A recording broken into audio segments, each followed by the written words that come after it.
요셉이 바로에게 고하되 바로의 꿈은 하나이라 하나님이 그 하신 일을 바로에게 보이심이니이다. 창세기 41장 25절의 말씀입니다.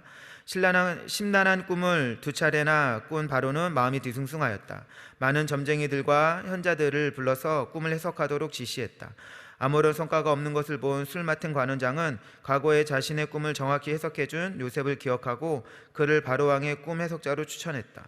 바로는 처음에 요셉을 점술학적인 전문가로 애쓰지 않고도 잘 맞추는 아주 탁월한 전문가로 간주했다. 그러나 요셉은 꿈 해몽이 오로지 하나님께로부터 온 것임을 단호하게 말했다.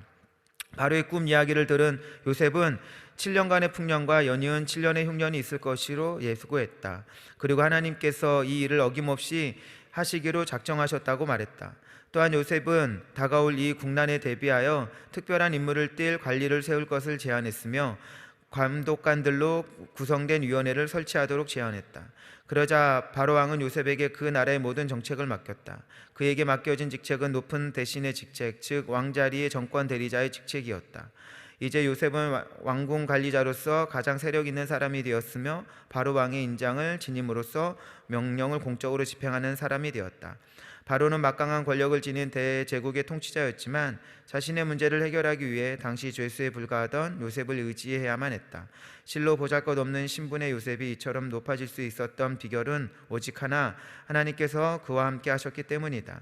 신앙인의 힘의 근원은 지식이 많고 적음이나 지위나 높고 낮음에 달려있지 않다. 신앙인의 진정한 힘은 인간의 지식과 지위를 초월해 계시는 하나님과 바른 관계를 맺고 있느냐에 달려있음을 기억하자. 아멘. 오늘 주제는 의지하며 대비책을 알려주신다입니다. 여러분들, 의지한다라는 것은 이렇게 몸을 기댄다라는 이런 표현 뜻이 있습니다. 이렇게 몸을 기대었으면 불안해하지 말아야 합니다. 내가 제 아내와 결혼을 했으면 이 사람이 정말 내 아내일까 의심하는 것은 그거는 아니죠. 결혼했다라고 하면 이 사람이 내 아내구나 믿는 것, 그것이 의지하는 것입니다. 또 내가 앉으려고 하는 의자가 만약에 부실해 보인다고 하면 그 의자에 내 몸을 기댈 수 없습니다.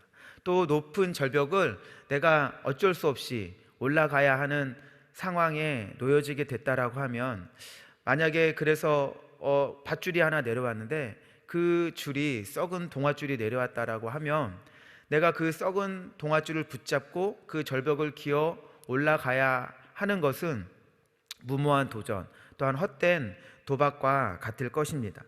여러분들, 제가 지금 얘기한 거에 대해서는 아마 이렇게 아니다라고 이야기하지 못하고 아마 다 긍정하실 것입니다.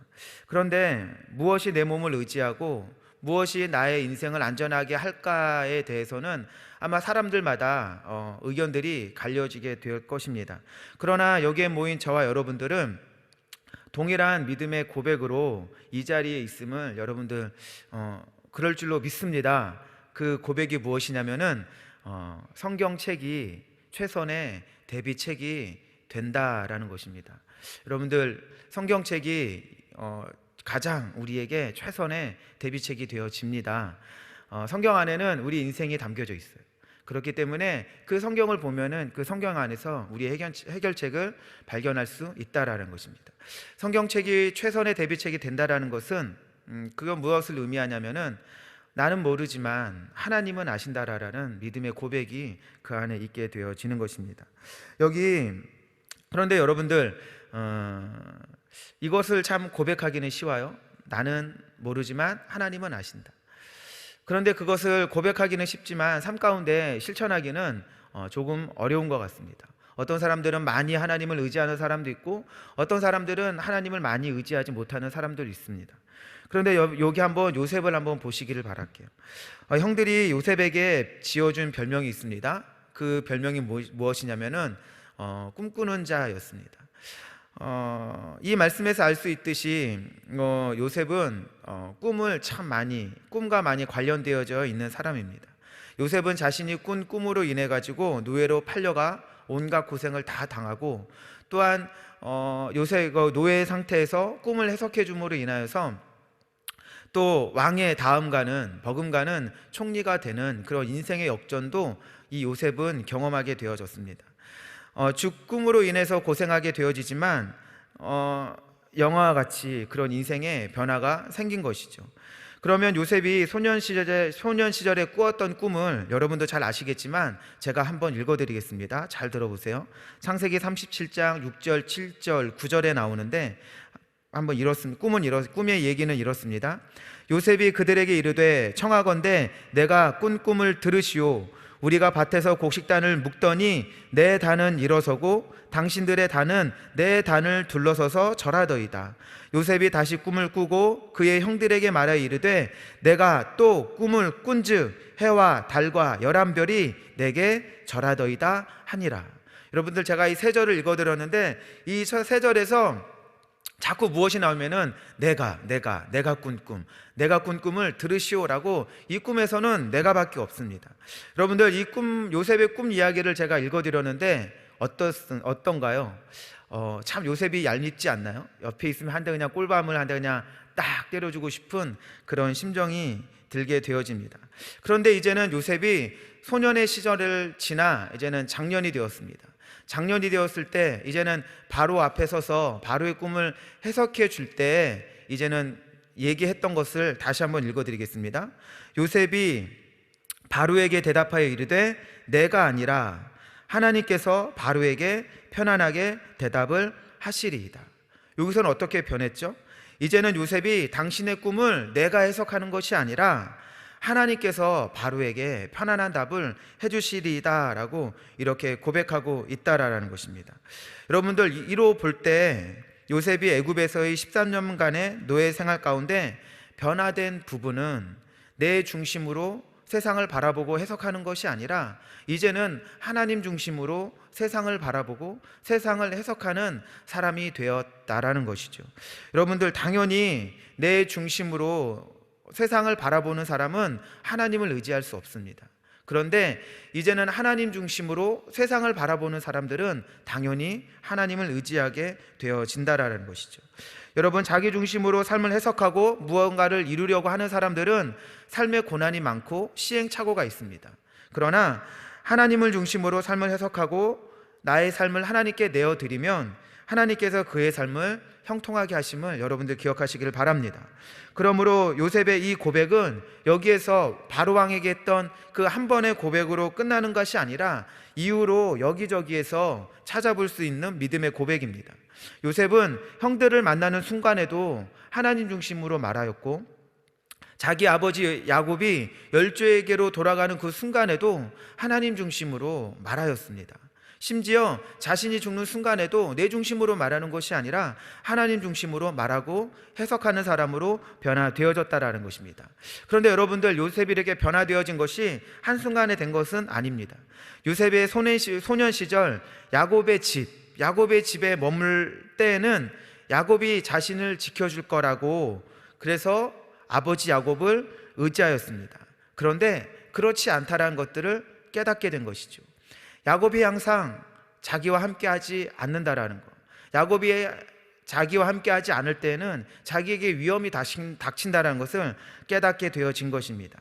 여러분들, 요셉에게 눈에 보이는 아버지는 경험의 한계였습니다. 다른 말로 하면 무엇이냐면은 영적인 지경을 넓힐 수 있는 기회를 아버지 요셉이 막고 있었던 것입니다. 그러므로 오늘날 우리에게도 영적인 지경이 넓어지기 위해서는 눈에 보여지는 의지할 대상이 사라져야 함을 여러분들 기억하시길 바랍니다.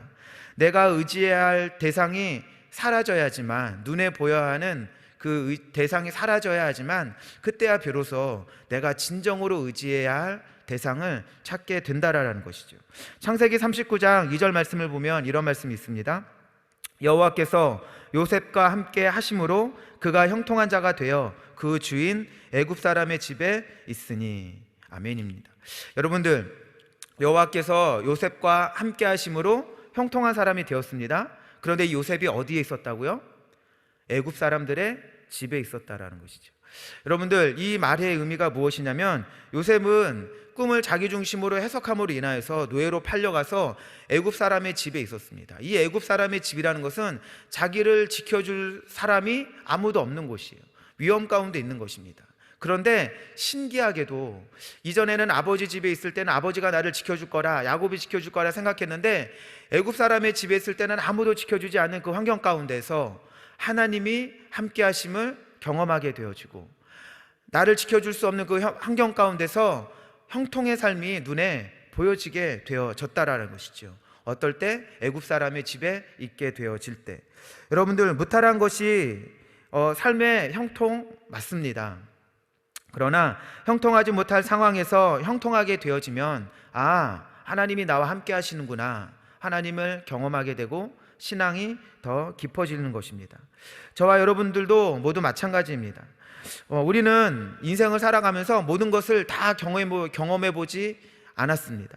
그렇기 때문에 우리는 경험한 것을 가지고 세상을 바라보고, 그 경험한 것을 가지고 세상을 붙들려고 하는 모습들이 있습니다. 그러나 여러분들, 우리가 그렇게 다 모든 것들을 경험해 보지 않았기 때문에 우리는 과연 무엇이 좋은지, 어떤 것이 진짜로 바른지를 모릅니다. 그런데 서두에도 말씀드렸지만 성경은 그 안에는 우리의 인생의 매 순간순간의 삶 가운데 무엇을 어떻게 해야 하고 어떠한 방법으로 나아가면 좋은지를 알려주고 있기 때문에 우리의 경험을 의지하는 것이 아니라 그 경험을 내려놓고 성경을 의지하며 나아가게 되어지는 것이 우리의 삶의 가장 큰 형통함, 행복이 되어진다라는 것을 오늘 요셉을 통하여 보여주고 있는 것입니다. 그러나 여러분들, 우리가 익숙했던 것, 경험했던 것들을 놓는 것, 이거는 너무나 두렵고 익숙하지 못하기 때문에 어려운 것입니다. 하지만 두려워하지 말고 이것들을 버리는 시간 되어지시기를 소망합니다. 요셉은 이것을 완전히 버리는데 13년의 시간이 걸렸지만 자기 중심을 버리고 하나님 중심으로 온전히 변화되어졌다라는 것이죠. 저와 여러분들도 온전히 변화되어지시기를 소망합니다. 분명한 것은 내 중심을 완전히 버리는 순간이 와야 하나님의 형통함이 임하는 것이 아니라 이 과정의 순간순간마다 내 중심을 버리면 버릴수록 그때마다 하나님을 경험하고 하나님을 체험할 수 있다라는 것입니다. 서두에 의자 이야기를 제가 다시 한번 하겠습니다. 내가 의자에 앉아야 하는데 그 의자는 하나밖에 없어요. 너무나 부실해 보입니다. 그러면 그 부실한 의자에 내가 물턱대고 풀썩 앉을 수 없죠. 의자가 부서져서 다칠 수 있으니까. 그럴 때는 어떻게 해야 됩니까? 내가 그 의자에 완전히 몸을 의탁하는 것이 아니라 약간 힘을 주면서 그 의자에다가 조금씩 몸을 기대면서 그 의자가 안전한지 부실한지 확인한 다음에 앉아야 한다라는 것입니다. 그렇게 의자를 안전하다라고 확인하게 되어지면 그 의자에 풀썩풀썩 그 다음에는 아무런 의심 없이 앉을 수 있다라는 것입니다. 여러분, 성경의 말씀도 마찬가지인 것 같습니다. 말씀을 완전히 의지할 만한지 그렇지 아니한지 우리가 믿음이 생기지 않는다라고 하면 처음부터 힘을 다 빼는 것이 아니라 내가 힘을 뺄 수 있는 만큼 힘을 빼고 말씀에 기대고 의지해 보는 것이, 그것이 바로 지혜인 것입니다. 왜냐하면 성경을 아예 못 믿는 것보다는 그렇게 내가 할 수 있는 상황에서 말씀을 의지해 보는 것이 말씀을 알아가고 경험해 보는 하나의 좋은 방법이 되어지기 때문입니다. 예를 들어서 여러분은 감사라는 그 말씀을 내가 한번 의지해 보시길 바랍니다. 내가 삶 가운데 성경에서 하나님께서 감사라고 말씀하셨는데 감사하는 게 돈이 드나요? 약간의 노력은 들 것입니다. 그러나 그것이 어렵나요? 한번 삶 가운데 실행해 보시길 바랍니다. 내가 감사하기 위해서 저녁마다 감사 편지를 써보는 것입니다. 아니면 감사 팔찌를 달고 내가 이 감사를 얼마나 하는지 한번 나의 삶에 감사를 시험해 보는 것입니다. 이렇게 내가 감사를 하게 되어지면 성경의 말씀대로 나의 삶이 어떻게 변화되어지는지를 체험하게 되어질 때, 그때 비로소 내가 감사하는 삶, 하나님의 말씀을 의지하는 삶이 되어지는 것입니다. 내가 삶 가운데 감사하는 삶이 되어지면 다음에 하나님의 말씀 가운데 내가 의지할 수 있는 것, 내가 좀만 노력하면은 하나님의 말씀대로 살 수 있는 것들을 나의 삶 가운데 해보는 것입니다. 그렇게 나의 삶 가운데 하나님의 말씀을 의지하게 되어지면 우리의 삶이 나중에는 점점 말씀대로 깊은 데로 나아가게 되어질 것을 여러분들 믿으시길 바랍니다.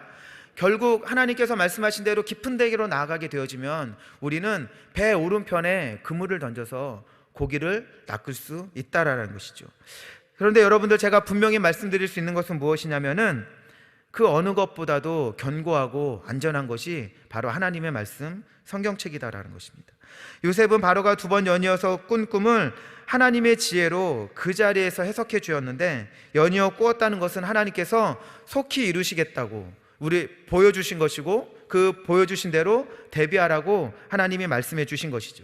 그런데 이 꿈의 골자는 이래요. 7해 동안 여태까지 경험해 보지 못하였던 큰 풍년이 있을 거지만, 이 7해가 지나고 다음 7해 동안은 그 풍년을 잃어버릴 만큼 흉측한 흉년이 올 것이다 라는 꿈 이야기였죠. 근데 여러분들, 여기서 이 7해 흉년을, 기근을 가뭄, 7해 동안 가뭄이라고 해석하면, 우리가 성경을 보면서 좀 왜 이렇지? 가뭄이었는데 왜 이런 일이 있지? 라고 이해하지 못할 성경에 이런 사건들이 있습니다. 그런데 여러분들, 7해 동안 가뭄이 있었던 것이 아니고 성경에는 기근이 있었다라고 이야기합니다. 기근은 가뭄이 아니라, 이 기근이라는 말의 의미는 식량이 없어서 굶주리는 상황을 기근이라는 것이죠. 그래서 7년 동안의 기근이라는 것은 우리가 어떻게 성경을 바라보면 좋냐면은, 어떤 7년 동안 어떤 해에는 가뭄이 있었고, 또 어떤 해에는 비가 와서 곡식이 풍성했지만 메뚜기 재앙이 와서 곡식을 거두지 못하고, 또한 어떤 해에는 많은 어떠한 또 자연 재해들이 있어서 7년 동안 곡식을 거두지 못하여 양식이 없었다라고 해석하고 바라보면은 성경에 이거는 왜 이랬지? 라는 부분들이 있지 않습니다. 제가 이거를 말씀드린 이유는 굳이 중요하진 않지만, 혹시 이 창세기를 읽다가 왜 기근, 왜 7해 동안 가뭄이었는데 이런 일들이 있을까? 하고 생각하시는 분들을 위해서 말씀드리는 것입니다. 그런데 여러분, 중요한 것은 무엇이냐면은 여러분들, 중요한 것은 우리의 삶 가운데 그 7해 기근 동안 하나님은 우리의 삶에 대비책이 되어 주셨다라는 것, 그것이 우리에게 너무나 중요하다라는 것이죠. 아마도 첫째 해, 둘째 해는 가뭄이 있었던 것 같아요. 그래서 가나안 땅에 목축할 그 목축이 없어서 이제는 요셉의 그런 초청으로 애굽으로 오게 되어지죠. 그때 창세기 47장 6절에 이런 말씀이 있습니다. 바로가 요셉에게 하는 이야기인데, 애굽 땅이 내 앞에 있으니 땅의 좋은 곳에 내 아비와 형들로 거하게 하고, 그들 중에 능한 자가 있는 줄을 알거든 그들로 나의 짐승을 주관하게 하라. 바로가 한 말이에요. 그 애굽 땅 가운데, 또한 그 가나안 땅 가운데 이제는 정말 가뭄이 들어서 목축할 만한 풀이 나지 아니하였습니다.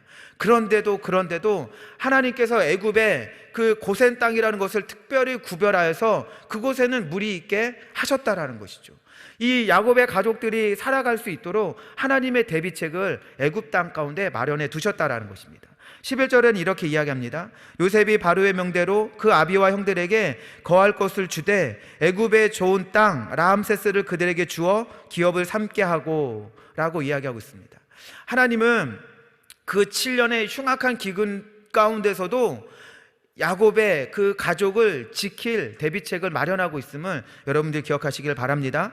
그 당시 농사를 짓지 않는 야곱의 식구들이 7년의 기근을 어떻게 이겨나갈 수 있었냐면, 애굽에 와서 애굽의 그 식량을 통하여서 식량 배부를 수 있었고, 또한 하나님은 이 야곱의 이 산업을 어떻게 보존하였냐면은, 물이 마르지 아니하고 초목이 시들지 않는 고센 땅, 좋은 땅을 구별하여서 이스라엘의 야곱의 가족의 산업을 하나님이 지키셨다라는 것이죠.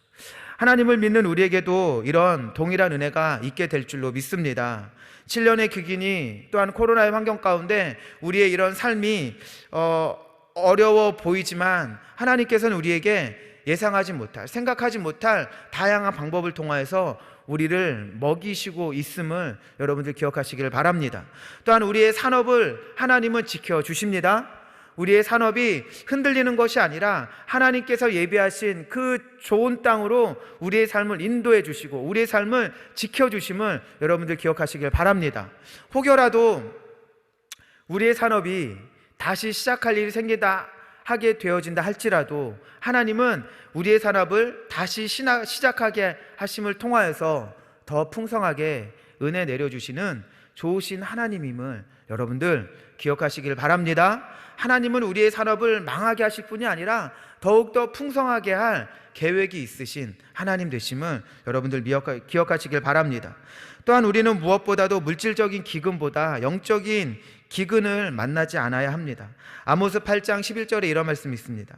주 여호와께서 가라사대 보라 날이 이를지라 내가 기근을 땅에 보내리니 양식이 없어 주림이 아니며 물이 없어 가람이 아니요 하나님의 말씀을 듣지 못한 기갈이라 말씀하고 있습니다. 여러분, 우리의 삶에 무엇을 먹을까 무엇을 마실까를 걱정하는 것이 아니라 내가 어떻게 하나님의 말씀을 먹을까를, 또한 내가 어떻게 하나님의 말씀대로 살아갈까를 걱정할 수 있는 저와 여러분 되시기를 바랍니다. 야곱의 형제들이 애굽에서 가져온 곡식이 다 떨어졌어요. 그래서 이젠 다시 곡식을 사러 가야 하는데 그 상황 가운데 야곱이 그 자기 아들들에게 이렇게 이야기합니다. 창세기 43장 11절 12절인데 그들의 아비 이스라엘이 그들에게 이르되 그러할진대 이렇게 하라. 너희는 이 땅의 아름다운 소산을 그릇에 담아 가지고 내려가서 그 사람에게 예물을 삼을지니 곧 유황 조금과 꿀 조금과 향품과 몰약과 비자와 파단행이라.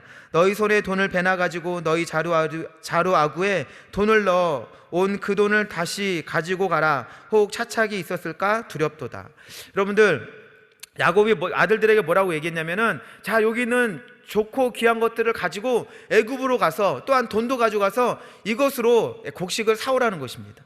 여기에 나오는 물품들을 보면 이렇습니다. 값비싼 유향이 있고 몰약이 있고 먹을 수 있는 꿀, 여기는 꿀이 그 꿀이 아니라 대추야자인데 대추야자와 감복숭아 열매도 있고 돈도 넉넉히 있습니다.